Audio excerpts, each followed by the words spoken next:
However, they failed to realize that Harry Easterling saw those keys in the toolbox, which are the keys right here that you see behind me, that he saw those keys 2.5 hours after David's death the next morning.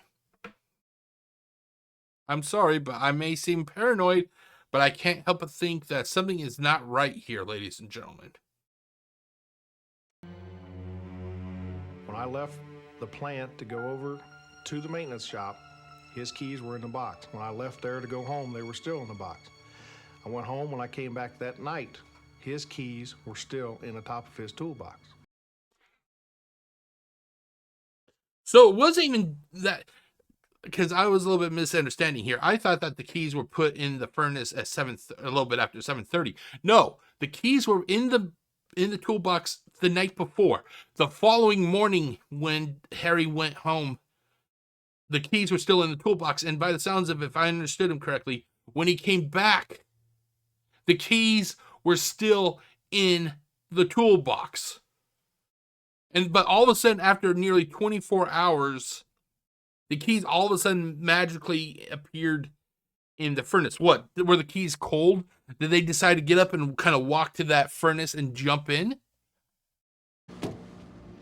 In addition to the keys, investigators uncovered a steel toe from a boot, part of what they thought was an eyeglass frame, fragments of what they believed was Dave Box's walkie-talkie, and a piece of stainless steel wire that was looped together in 3 oddly connecting circles.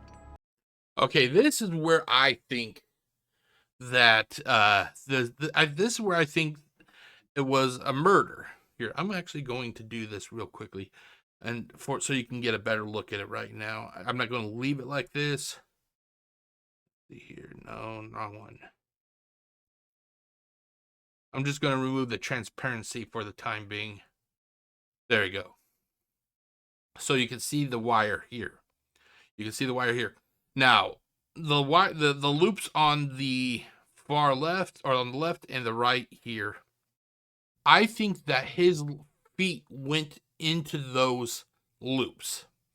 The loop that you see at the bottom right here, I think that was actually, that loop was used to attach Dave Bocks to the lift that lowers the product into the furnace. The people who are on the side of this being a suicide, they believe that Dave Bocks lowered himself into the furnace using these same wires that you see here. However, I don't think that he could have committed suicide, and here's one of the main reasons. Not once at all that let's take this off for the time being.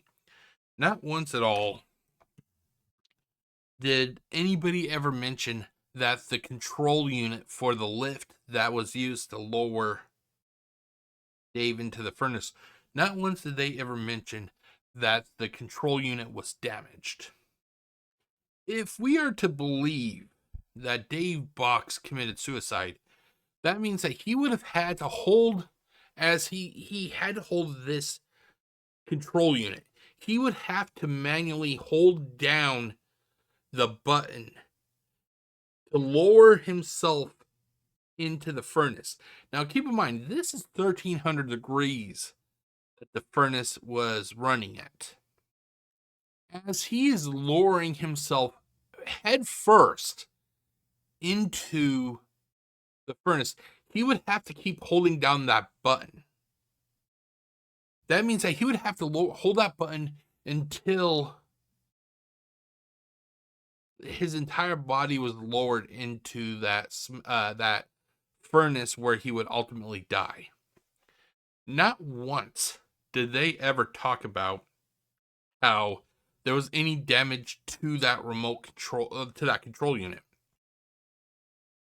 I'm sorry, I do not think that anybody has the willpower to hold a button as they are being burned alive in a 1,300 degree furnace. Now, keep in mind, not only did he have to hold that button while he's being burned alive, he would have had to take that unit into the furnace with him in order for him to be totally submerged in the molten metal. And then he would also have to press the button for the unit to go back up after he went into the furnace, if that makes any sense. There was no damage to the control unit at all, and those control units are held with like a giant rubber hose that houses the wiring and everything. If that control